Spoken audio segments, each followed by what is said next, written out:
Sounds good. Actually, let me take a quick sip. Me too. You gotta stay hydrated, you Absolutely. know? All right. So, yeah, getting this thing started. What is the glorious both and? Uh, Oh, why did you create it? What's the inspiration behind it? that's a great question. Well, the phrase itself has to do with the evolution of my spiritual journey and going from everything is separate to everything is one to everything is separate and one. Mm-hmm. Uh, and that's been immensely important to me. And it has to do with going beyond either or thinking, to both and thinking in all spheres of life. Um, and yeah, I mean, it's to share my experience with others and to really kind of share my new vision of what, let's say, non-duality is, and also to help people with spiritual emergencies, to help people um, get a way to have support if they are going through any type of, yeah, basically spiritual emergencies, especially related to different types of like self-negating teachings, Mm-hmm. um, and creating support for that. I see. Beautiful. Yeah. So, um, what are these spiritual emergencies that could come about from these self-negating philosophies? Sure. Well, in general, spiritual emergencies, which have been greatly researched over the last like 30 or so years. I don't know if you've heard of Stanislav Grof, but Mm-hmm. um, he's, done a lot of stuff with psychedelics and had, really found that when you're going through dramatic shifts of consciousness, that it can be, extremely destabilizing and it can cause a lot of, let's say, psychological distress. And at times it can be lead to even more dangerous types of things. But the whole kind of idea behind it, again, is that um, when you kind of switch into, let's say, like non-consensual sense of reality, Yeah. just kind of integrating it, yes, is one thing, but just even, I guess adapting to that, you can go through all sorts of things like alienation from other people who can't understand you. You can have certainly things like disassociation and depersonalization, and then, on the path that I was on, a lot of just kind of total loss of motivation or any sense that, one's life really matters, or the things that they're doing, or their relationships. And even it can lead to dysfunction. And most people don't have support for that. The medical community certainly, doesn't have a great understanding of that. So people can just be kind of left totally alone and trying to kind of make sense of this radical shift that can be really tumultuous. Mm, I see. Yeah. Yeah. Yeah. So, do you feel that the rhetoric or some of the rhetoric from these non-dual teachers Mm-hmm. is kind of attenuating that spiritual emergency, or it could at least, just because a lot of people are just blatantly saying, "Hey, man, none of this is real. There's no self," and Exactly. if you don't really know what that means, then it could kind of cause a sense of depersonalization, derealization, and the list goes on. Is that kind of also the gist of your brand? Well, I didn't get, sorry, the first part of the first part of the question. I sorry if you could go back. Yeah. So is the rhetoric from a lot of the non-dual teachings, the Advaita, the neo-Advaita teachings, Mm-hmm. are they just kind of add fuel to the fire, or have the potential to do that with this sort of spiritual emergency, with the depersonalization and derealization that might come with um, Well, the spiritual insights? yeah. Well, I mean, I would say, I mean, it can lead to the spiritual emergencies, and depersonalization and dissociation are, one of the symptoms. It doesn't always happen, but I think that there's a situation where people just kind of hearing these messages that you don't exist and the world isn't real.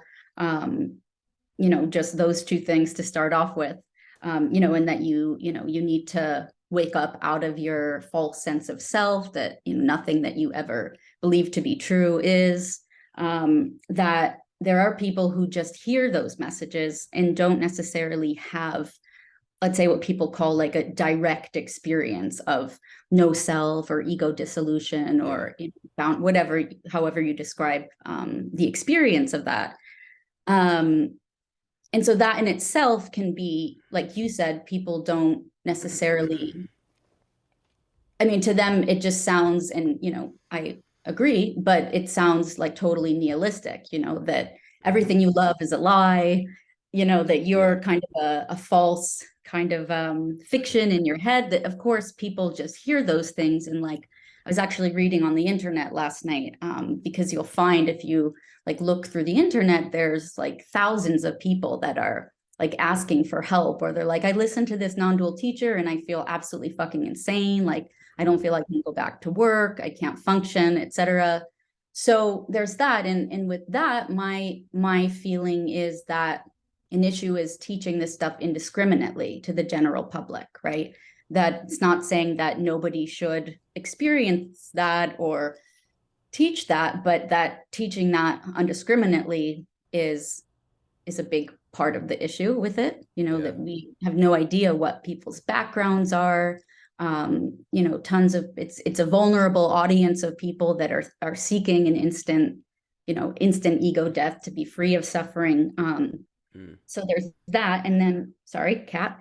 The other thing is, because there's been some misconception around this, that if somebody experiences, let's say, a spiritual emergency or different types of harm or distress from non-dual spirituality or awakening, that it's just that category of people, that they heard stuff and they misunderstood, or it wasn't explained to them properly, or they were just traumatized, whatever it is, that the experience itself of a radical shattering of your foundational sense of identity and reality, whether, I mean, even when you experience that, like I did, as for a long time, just total radical liberation and the best thing that ever happened to me, that can switch, and that can also be interspersed, like there's um you can have these big sort of ego blowout experiences and ego dissolution or samadhi, whatever we're talking about, but then you kind of whiplash between the no self, and then here I am again, like, fuck, I don't want to be me, I don't want to be a person, now I'm suffocated in this false sense of self. And that sort of radical whiplashing, where it's like 1 minute you're here and 1 minute you're not, 1 minute you're just like empty open space, and then you're stuck inside yourself as this person that that in itself, I think it shouldn't be surprising that that can become pretty kind of harrowing and maddening, that you Hmm. you want to just be your open spacious no self, or not be a self, let's say that. But for most people, that's not something that you quickly just slide into permanently. Yeah. And I think that most people don't do that. And that's been kind of through history and traditions. It was always talked about. Um, you know, Zen talks about emptiness, sickness. Vajrayana talks about falling into the pit of hell, because you're kind of on this razor's edge of something that can easily go from mystic to psychotic. But I guess what I'm trying to say is that it isn't true that you're only going to end up in these, really terrifying, harmful situations if if you just hear a message and don't like get it. Hmm. Yeah. Yeah, Let me ask you this. How did you come to this direct experience of ego dissolution? sure. Well, I had started reading books like most people do on, no self and all of that. And I was just walking down the street one day, and there was just this huge collapse of a sense of a me or a person or like a separate observer, just kind of dissolving into boundlessness. And that the dissolution experience came pretty natural to me, and pretty early on. So it wasn't like I was following the teachings for years, trying to have an experience. And I have some theories about why it came easily to me, but it happened pretty early on, is basically what I'm trying to say. Mm-hmm. Yeah. Yeah. Yeah, so I think the problem is with these non-dual people, and no offense to any, I talk to a lot of them, all right? So Yeah. if anybody's watching, it's all love, man. But I think the Sure. problem is they're trying to convey something that is one, truly unconveyable with language, and two, maybe they just don't quite understand it that well to be able to convey it.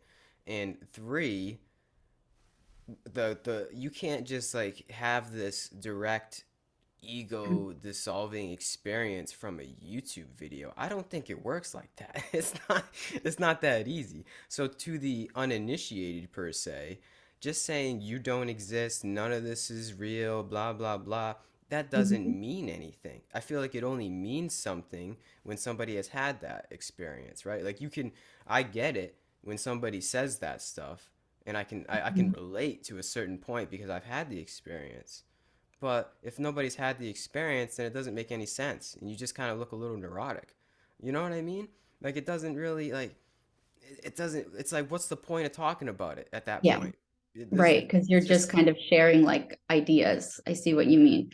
Well, I think that with this situation, that there are people that are just sitting there being like, you don't exist, everything's a lie, what you really are is pure consciousness. There's some people that are just kind of, you know, saying it like that, without much else going on. But there are mm-hmm, people who are guiding self-inquiry on YouTube, and that are offering, powerful direct pointers. So I do think there's the issue with just kind of the whole you don't exist, you're not real, that just makes somebody sound, kind of yeah, crazy at times and not necessarily helpful. But I think you can have powerful ego dissolution experiences listening to people on YouTube, because they are guiding people through techniques and practices that are known, in transitions.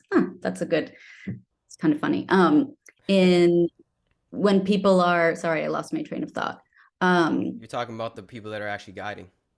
Yeah, and that what they're guiding is, the most powerful, let's say, advanced level practices from the traditions. They're now being taught on YouTube to the general public. Yeah, So I think it's kind of twofold. it is. It's always Yeah, twofold, right? at least. Yeah, yeah. I wasn't talking shit about everybody that has these that ventures down these teachings. There's definitely real ones out there, but then there's other ones. It's like, dude, it's not that easy, man. You can't just say it. There's a certain skill. There's certain nuances to these Advaita teachings. There's a certain way to go about it. There's a certain way to convey this wisdom. There's a certain kind of like spice you got to put on it. You can't just be upfront. It's not that easy. The rule book doesn't make it that easy. The rule book of life and non-duality. You can't just say it. It's like Fight Club. You can't really just talk about it like that. But you can guide, and you can skillfully guide. So yeah, I agree with you on that. Yeah. And there's definitely yeah, there's definitely a huge I don't know what I'm trying to say. A huge upside to that, like having that specific guidance if you can find the right teacher, for sure. Hmm. It's definitely useful. So yeah, you just gotta find the right ones. Know what you need, and know what you don't need, and yeah, I don't know. Yeah, I That's can good. hear what you're saying. I would add to that. I mean, my perspective, um, for one, is, I mean, in my view, being a skillful teacher, and I also want to say that, like, I'm not attacking everyone in non-duality by any means. Like, I've researched for years what I went through to try to understand it, and that uncovered a lot of things that I feel, compelled to talk about. But I think most people are good intentioned, and they are helping people in some ways. Mm-hmm. But I think that if we want to be skillful teachers of these powerful, reality altering experiences, that I don't think it should be taught indiscriminately. So for example, you're saying that there's different ways to communicate things, maybe in different situations. Like I've been learning a bit about where modern non-dual teachings come from, and neo-advaita, Ramana Maharshi and Nisargadatta. And Ramana Maharshi was very clear, and he said the message that you give needs to be, and this is kind of paraphrasing, it needs to be customized to the person listening to you. He didn't give self-inquiry to everyone who came along. Yeah, I read that quote last night. It's funny that you say that. Yeah, I think Weird. well, I don't know if it was that exact thing that he said, but Yeah. he said that there is no like cookie cutter teaching for this Advaita. It can't be taught en masse. Like it can't just be broadcast and Yeah. everybody gets it. Right. Yeah. Right. And it also had to do with the fact that for some people, he would say that, you should go do, I forget what it, but there's different sort of like stages that one could do to reach, the enlightenment. But he was saying that, like, not everyone should just start out doing self-inquiry to practice through discipline, let's say emotional regulation, to first become dispassionate and equanimous. Is that a word? Yeah. Yeah. Mm-hmm. Before you would then go to self-inquiry, because it could further destabilize you if you're unstable. But I wanted to say then Nisargadatta said something to the effect of the medicine, basically the medicine is not the same for each person. So Mm-hmm. one person, I guess, had critiqued something he said, and he was like, that teaching was not for you. That was for someone else. I So see. don't follow that, Mm-hmm. So I think that today there's a problem in, not being able to assess the person. Mm. I mean, and I think of it a little bit like set and setting, like Mm. if somebody's facilitating ego death through psychedelics, there's really been a ton of research into how to prepare, how to kind of screen for mental health issues and what people's intentions are. And I would say that the ego death or ego dissolution experiences that you can have through like non-dual pointers, potentially even more powerful than what you have on psychedelics. So I think that parallel is kind of like, you're inducing or guiding somebody to a total ego deconstruction. And that's not something that always goes smoothly, Yeah. Yeah. you Same here. know. Yeah. It's definitely an arduous journey. But I guess all roads lead to the same place in a way. I guess what we're all trying to do, whether it's with psychedelics or non-dual teachings or general self-inquiry, is to, yes, dissolve our ego in a way. It's to see outside the boundaries of your idea of yourself with a lowercase s and find the self with an uppercase s, right? So it's just like it's like it's all the same destination, but it's like we just have different ways to get there, if you want to use that metaphor. To get to, let's say, like the no self experience. Yeah. Mm-hmm. Yeah. So is that your job to, would you say that's your work in a way to figure out what somebody's medicine is? No, that's not my job. I'm That's not fine. directly supporting people right now. I've been doing some support groups, which has been really great. Um, yeah, so no, I'm not directing people towards some type of awakening experience. I would say if anything, it's more on the integration side of things, Mm-hmm. and also, dealing with confusion, and for people that want to move away from, or they want to re-embrace themselves, or they want to re-embrace kind of, there being an ego, but the ego not being the totality of you, right? So Yes. transcending the ego so that it's now a part of a much bigger whole, but not the whole thing.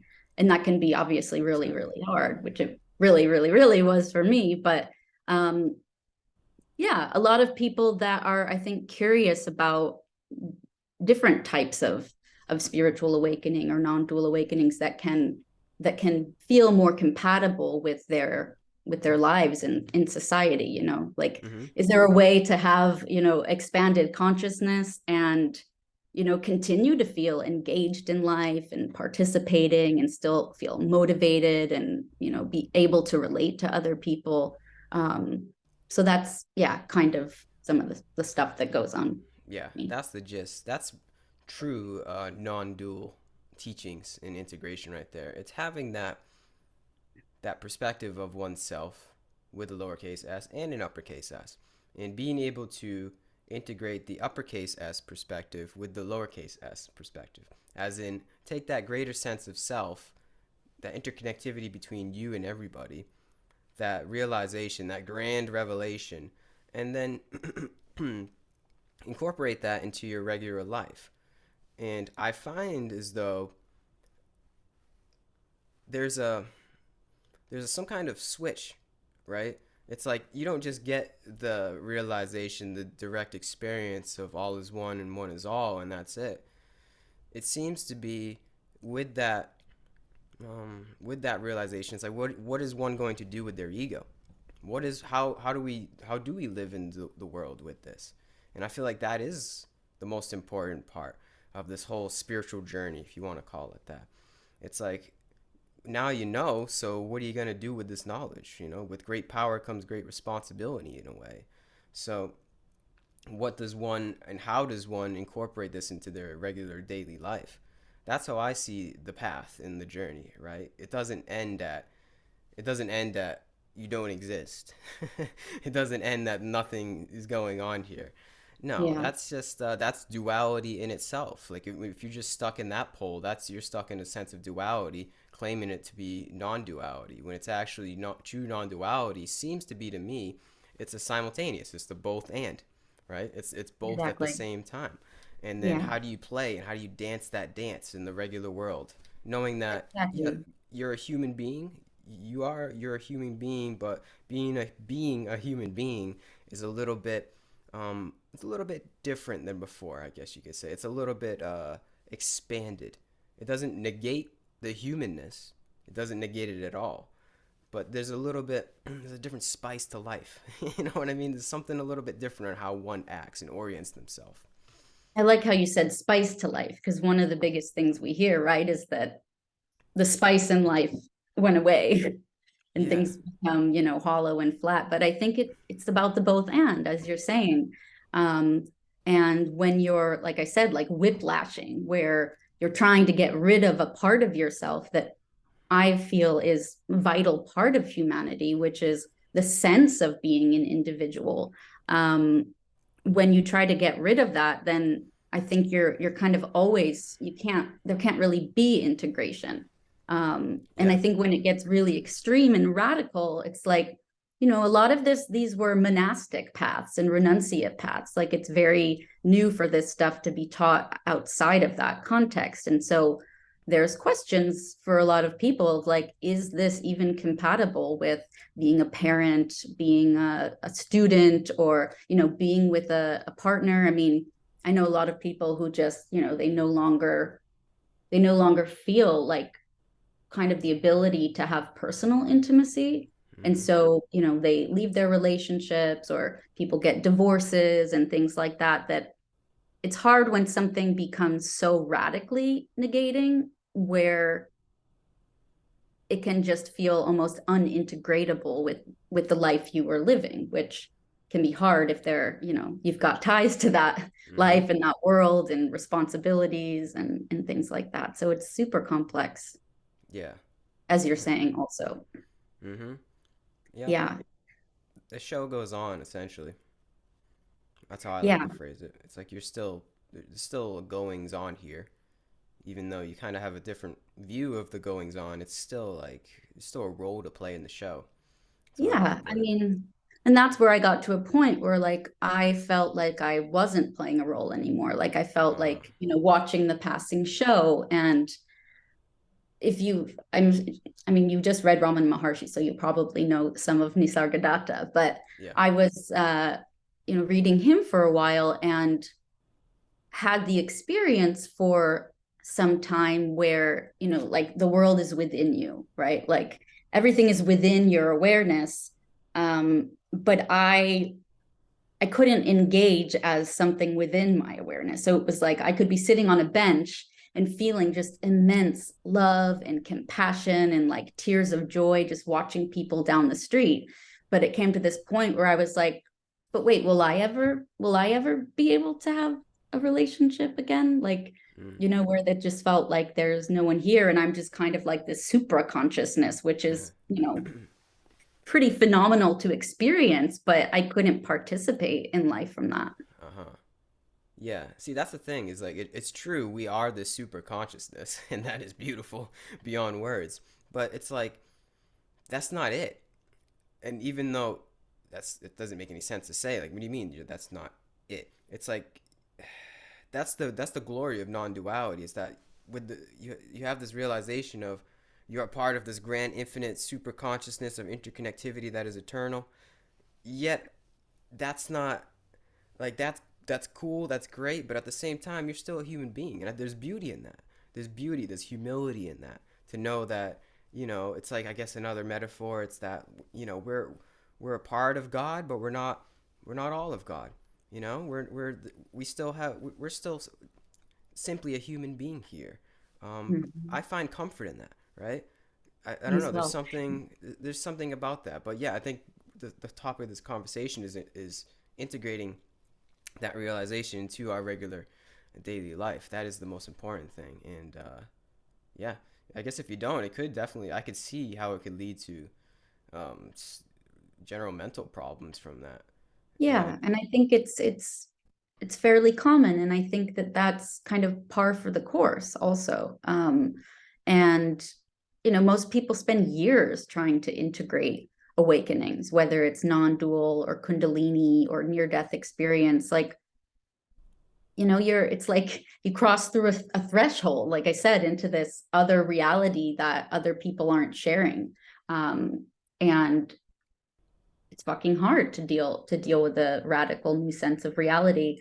Um, and with integrating and all of that, like, yeah, I mean, I was talking about roles before, but I just know a lot of people lately who have been talking about like being a parent, for example, and having this extreme conflict of like, I can't, I can't be, in dissolution and like continuing down this sort of ego death path and still be like a super engaged, like enthusiastic parent. Like, mm, my kids or my wife, they just don't like, they seem like just a projection, um, yeah, and stuff like that. And like, but that those are the teachings. And I think you can start to experience the world as illusory. And that's hard to deal with also. Like if that is the realization that you've had, um, that's also fucking hard. mm-hmm. So how would you? I mean, I imagine there's no one size fit all to this either, but if we can kind Yeah. of generalize it here, how would you integrate that to somebody? Say somebody is going through like some kind of Yeah. grand depersonalization. So what do you recommend to somebody that is?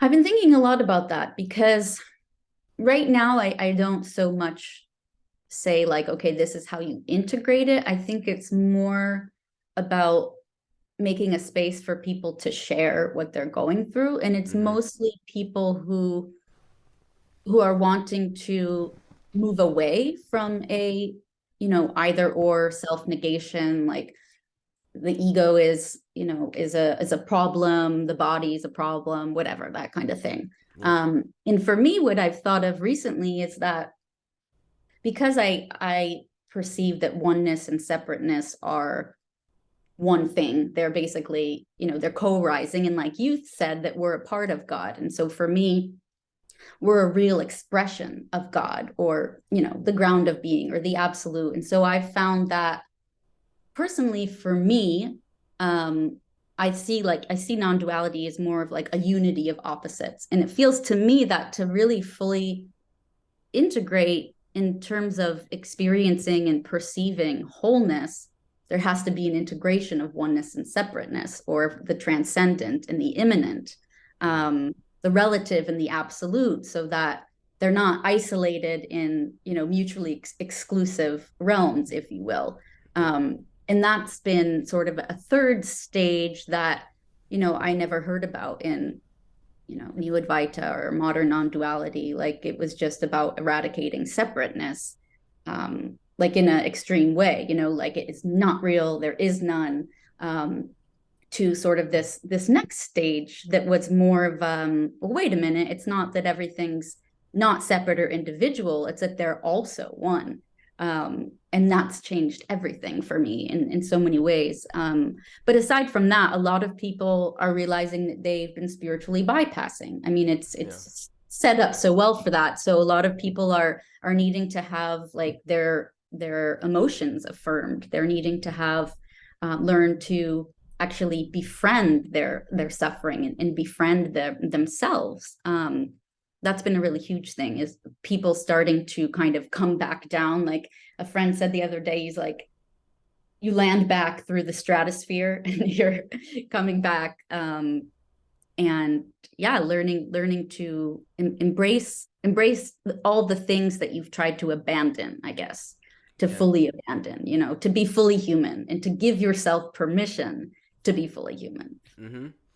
Mm-hmm. Which it sounds kind of like what you're saying, is that like we're still humans. Yeah, exactly. And do you find that embrace though is like it seems like sweeter? There's something that is so sanctified about that coming back into the stratosphere. It almost makes the human experience that much more beautiful.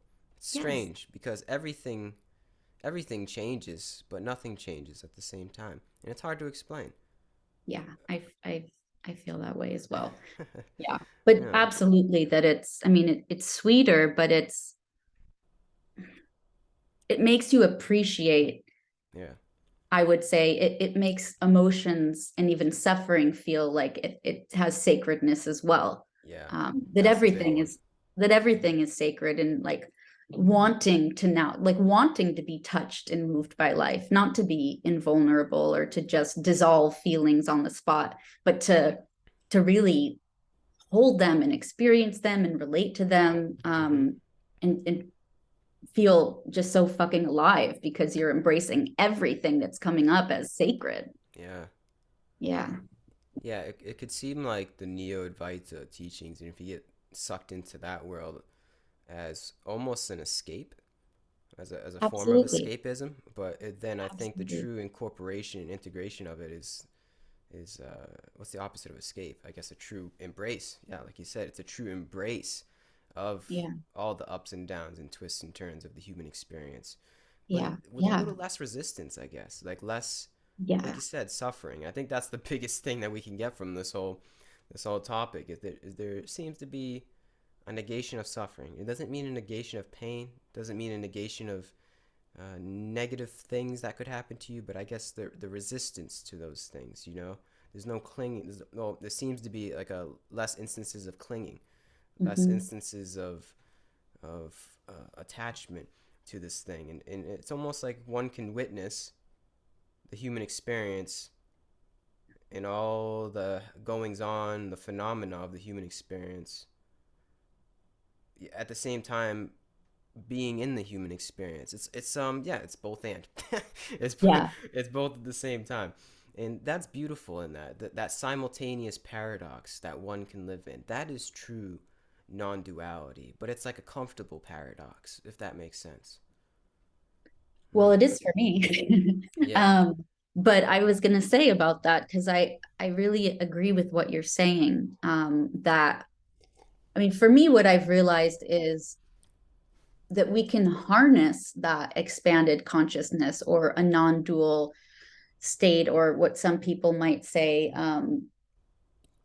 just kind of like beingness, let's say, for example, that being able to expand your boundaries or your borders, being able to create that space within yourself, not to then trivialize or to numb what's within you, Yeah. but or detach from it, but to now have space in order to befriend and turn towards, and be able to have self-compassion, because now there's like a relationship, right? So you're not like stuck in it and suffocating from it, but in the days of my early non-duality, there was nothing like that. Like self-compassion would have been just kind of laughable because there's no self, right? Mm-hmm. But the other thing that's been really fascinating and I think pretty good, you were saying clinging and attachment, that for me, it's like I don't even have like I can embrace there being arisings of clinging or arisings of attachment. Uh-huh. Like that Yes. can even be included. Yeah. Um, and the more I can, again, be able to be a space, like a loving space for it, then I'm not fighting against it if it does come up, if that makes sense. Mm-hmm. Yeah. Mm-hmm. Yeah, that's huge. And that's how we negate suffering in a way. Less resistance. I guess one can look at suffering as like there are different kinds of suffering as the Buddha describes, but there is like in the moment suffering, when you have pain and sickness, Mhm. yada yada. But then there's another kind. I don't know the Pali terms for them, but there's another kind. It's like we create our own suffering through the ideas of it, through the clinging or the resisting. So I think that's what this perspective helps negate. It's the kind of suffering that we self create through our ideations of the future or the past. It's like yeah, it's just being able to simply witness whatever that said suffering is and almost flow with it. I'm not saying I'm perfect. I'm not saying that I don't resist anything. I don't cling it to Of course. anything. But like you said, it's that like it's the noticing of the clinging. It's this like weird 5D chess that you could play in your head by I becoming like, like that. you know what I mean? It's like I the don't know how to play chess, but yeah, it's like you're one almost one upping your mental facilities in a way by just being able to witness the comings and goings. Like to allow it. yeah, like what Ramana Maharshi says, let what comes come and let what goes go and see what remains. And that seems to be the essence. It's like see what remains in that coming and going, the phenomena Mhm. of the mind. Yeah. Yeah. I was just gonna say something that's shifted for me also is that my practice, I guess, is not necessarily to just witness neutrally what's arising, but with self-compassion, it becomes more of like something that I ended up learning was like inner child work and Mm-hmm. starting to realize that a lot of the, the pain and the suffering was coming from like the wounded child parts of myself that were actually, you know, desperate for attunement and attention that they never got and like just care and love. Um, and so now like that opening of space allows me to like see it, of course, but to then engage with it from a place of, let's say, love and befriending. So it becomes a little bit more for me of engagement with it. Mm-hmm. Yeah. And then, so you're saying that you embrace in the way a sort of trauma from your childhood, or maybe the trauma from the childhood is what caused some of it, some of the suffering. Is that what you're saying? Yeah, for sure. Like so many people, we talk about trauma all the time these days, just Mm-hmm. how, they say that there's no like there are good enough parents, but there's no, perfect parents, and that most people, it seems, didn't have, or maybe not most, but a lot of people didn't have like emotional attunement from their parents or didn't feel like they could um, express themselves or their feelings, and then a lot of neglect and like, narcissists. For some reason I meet like only people that had a narcissistic caregiver, which is really funny. Well, Mm-hmm. not funny, it's sad, but yeah, just that we all have these younger parts of ourselves that I think when in the beginning for me, I was kind of demonizing the Yeah. suffering, and voices of like negativity or whatever it was. I wanted to push it away and abandon it. And then I came to this realization that, like, wait a minute, a lot of this is residue from, growing up. And I worked with a therapist who was introducing me to inner child work and like parts work, that to see, to actually to humanize them, which was like radically different, Mm-hmm. from the start, was that like, well, these are parts of you, and they're kind of, let's say, feelings from a younger you that was a human. So it's, yeah, it's really interesting. Have you heard about parts work or? Mm, IFS. don't think so. No, what's that about? Well, it's this guy, Dick Schwartz, who basically what he says was like that the ego isn't just like one thing, but it's actually a collection of parts. Oh, Like that okay. it's made up of like sub parts. So when we Mm-hmm. say like the ego, like there isn't just like one Yeah. ego that's like a monolith, but Yeah. different parts. And that some of those parts are the younger parts. That makes sense. That makes a lot of Yeah. sense, actually. Yeah. I like Hmm. that. Yeah. It's like a puzzle, you Yeah. know?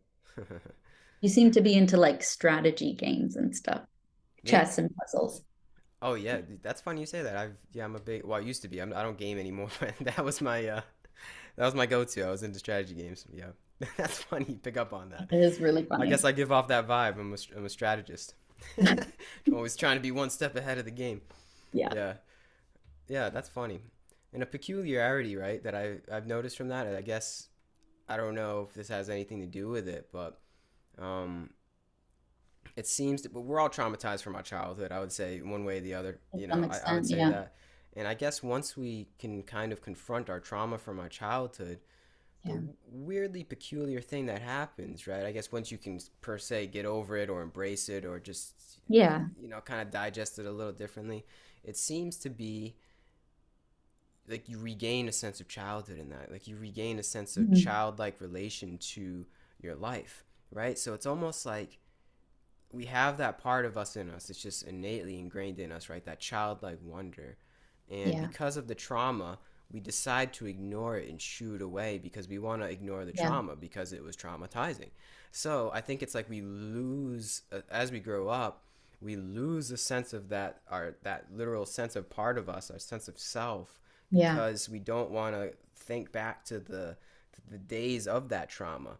But I think once Exactly. you can embrace it, you come back into it, and then in Yeah. us we gain like a sense of our childhood back, and Yeah. that makes life a little bit more beautiful because think Yeah. of children, think of the archetype of a kid. They're just like so wondrous that everything is new. They're just so engrossed in the magic of the majesty of this life, this new thing that they're in. So it's like we Yeah. seem to, from personally speaking and from other people that I've spoken to, like we regain that childlike innocence and embrace of the world.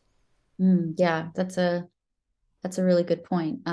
Like you said, it's like what you've repressed, and a lot of times that's what someone else kind of tried to repress in you, whether it's like, you know, your creativity or your voice or whatever's or your confidence, like whatever's been repressed, like you're saying, like once you're able to be with it or have it kind of come up to the surface, and however you approach that when they become more like released and opened, that Mm. then they spring back to life and you Mm-hmm. feel more alive. Yeah. Yeah. Yeah. That's what it's all about, man. It's all about coming What back it's to all that. about, It's all. feeling as alive as possible. That's it. It's that simple, man. It's just like yeah, enjoying this life as much as you can, as much as you can. We're all going through it. I know that, but it's like coming back to a sense of being okay. you know, and even that might even mean being okay with not being okay. Exactly. That's the big thing. I mean, I know that's a cliche, and we've all heard that before, probably, but it's No, but true. it's also so deep, you know. Yeah, It easier really said is. than done. There's definitely some layers that one has to process in their being to be able to do that, but I think it's simple. It's simple to have that kind of point of view. Yeah, Yeah. um there was something I was going to say, and of course I forgot again. yeah. um Now it lost me. I might come back to it. We were just talking about enjoying life. That's what it's all about. Oh, right. We were talking about enjoying life and feeling alive.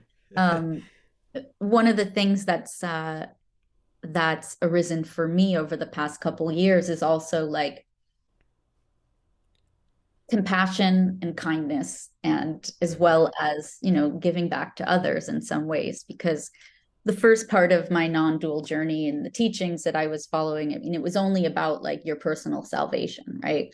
Yeah. It never had anything, like it was never talked about of like kindness and service and things like acts of kindness, for example. There wasn't really much of like I mean, I don't know if we're going to call it like a moral ethic, but it was, it was just focused on how to awaken yourself and be Yeah. free from suffering. But I found with self compassion that the more compassionate I can be with myself, the more compassionate I can be to others. And Mm-hmm. the more that I've embraced everything in my experience, the more I feel empathy and compassion for others and like this deep sense of being a part of the shared human condition. Like you were Yeah. saying, like we're interconnected, we're interwoven. Mm-hmm. Yeah. That's And what it's that's, all about. yeah, being interwoven. Interwoven. And I think really that is the path to this sense of happiness, if you want to call it happiness. I think in that servitude and compassion for another human being, that there's something special about that. That's kind of what this life is about. It's not what it's all about, I guess, but it just we can all relate. It feels good to do good for other people, right? I think that is not the path to happiness, I'd say, but I think it just comes along with that self-realization. Like you said, it almost seems obligatory, right? Once you can realize the interwovenness of yourself and other selves, there seems to be some kind of obligatory reorientation in my being. Like I almost feel as though I need to, not out of like, and it's not a need like I'm trying to be somebody or be the Messiah, but it's just like natural, just like effortless. I feel as though, and I think other people can attest to that as well. Like just love is effortless. If you want to, that's one for the postcard, right? But There you go. love is effortless. Yeah, it is a good one. A fridge but magnet. but yeah, seriously. But I think it's there's a certain kind of truth to that. It's like I don't know. It just seems like it's like that's the easy way here. That's the way to flow. Like that's the love being a loving, compassionate person for as much as you can. It seems to be almost like a flow state here. So there is less resistance in the experience here. But it's not Yeah, trying to get something out of being that servant. That's the dance as right. well, and that's what the Exactly. Bhagavad Gita is about. It's like it's just naturally that's just the natural state from this newfound perspective of yourself. I'm sorry, I have to pick up my cat. Bring her in. Maybe you can edit this part out. Yeah, it's okay. Okay, come here.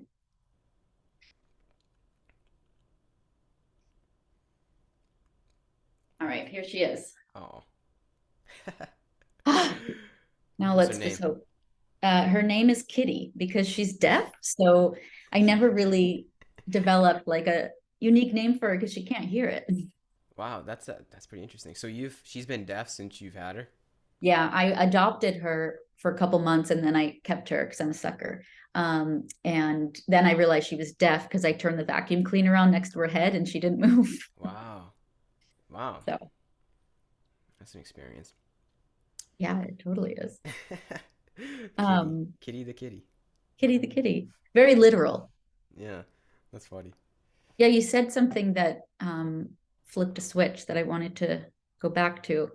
Oh, how like, compassion and like kindness can come naturally. Mm-hmm. Um, I felt like for me, like it had to rehumanize people, right? Because you can get to a point where things seem so illusory that it can lead, at least, it did to me and a lot of people who talk about it, like to a bit of an indifference. Mm-hmm. Um, and, people aren't real and that kind of thing. So coming to this next stage where there is reality to people, like we're real expressions of God or being or whatever you're going to call it, that just flooded me with these feelings of love and compassion because their suffering is real. And so Mm-hmm. that felt really important. Yeah. Mm-hmm. If nothing is real here, if that is the truth, and this is all just impermanent experience, our being comes and goes. I feel as though what is real is love. And I almost feel as though that is what we're here for. And almost that is like that is what we are. And I know that doesn't even, the word love doesn't do it justice. Any word doesn't do it justice. Compassion, love, agape, prema, those words don't quite do it justice. But I feel as though if there is a realer sense of what we are that goes beyond the body, it is this force, this interconnectivity, this force that blends us together, and it is that love. And I think that's why it's almost obligatory once one comes to this perspective, because it's like, oh, that's what this is all about. If this is all a game, this is what the game's all about. It's all about what this love in the moment too, and it depends on the moment. And that's the beautiful thing about love, is it's novel. No matter what, love is eternal, and it never ends, and it depends on the moment and the people that you're with and what you're doing. That's the beauty of it. And then I think one can find that through the illusion of the self, that maybe, just maybe, the love is the only thing that is not the illusion. And that's what we, when you look through the illusion and see on the other side, maybe you can see that is the real. That is the real, man. There's something to be said there. And I think that's kind of what this life is all about, man. It's all about being able to resonate at that loving frequency. It's being able to embody that love. And that's why they say in the Bible, God is love, because that's how we tap into the divine. That's how we, if we lose our sense of self, that's how we kind of, I don't know if you want to say gain ourself again. I don't know if that's the right way to even say it. I don't know what I'm trying to say here, but it's like, that's how Okay. you, that's how you feel the real, man. Feel the real. That's another one right there. Feel the real. It's through love in the moment. Well, it's beautiful. What's Mm. happened for me is that I definitely think love is real and I feel it is real, but I don't feel it as the only thing that's real. I Ooh. feel Okay. I've come to feel everything is real, just in a very new way. Um, so yeah, I mean, love all the way. But I do also feel that other emotions are real too, but that love is, I think this relates to what you're saying, is that like that feeling of interconnection with everything and everyone. And like, I think Thich Nhat Hanh calls it like interbeing, maybe, Mm. that opens floodgates to love, I think. And then it can feel really natural, like this just benevolence. Yeah, that's what it Yeah. is. It's not that the other emotions and other experiences and pain and torment aren't, um, they're real. They're real and they happen to us. But there's something, they're almost like they're in the umbrella of love somehow. Like, no matter what pain and darkness and suffering one goes through, in one way or the other, and I know my words aren't doing it justice, but in one way or the other, one can find that somehow all of that relates to love. Hmm. And that's how I would describe that. It's not that like Yeah. it's love, kumbaya, I'm gonna go hug everybody in the No. street. It's that like within this whole interbeing, somehow in some way, it's all tied to love, even when it totally doesn't look like it. And I know if you turn on Fox News and TikTok, probably doesn't seem like it, but somehow, some way, at our deepest of deep and our highest of high, one can come to have this direct realization that somehow it's all about love. And that's just personally speaking. I'm not trying to preach. I'm not trying to push that onto any agenda of love onto Yeah. anybody. I just, that's how I would express that. It's that loving, that God is Yeah. love emotion.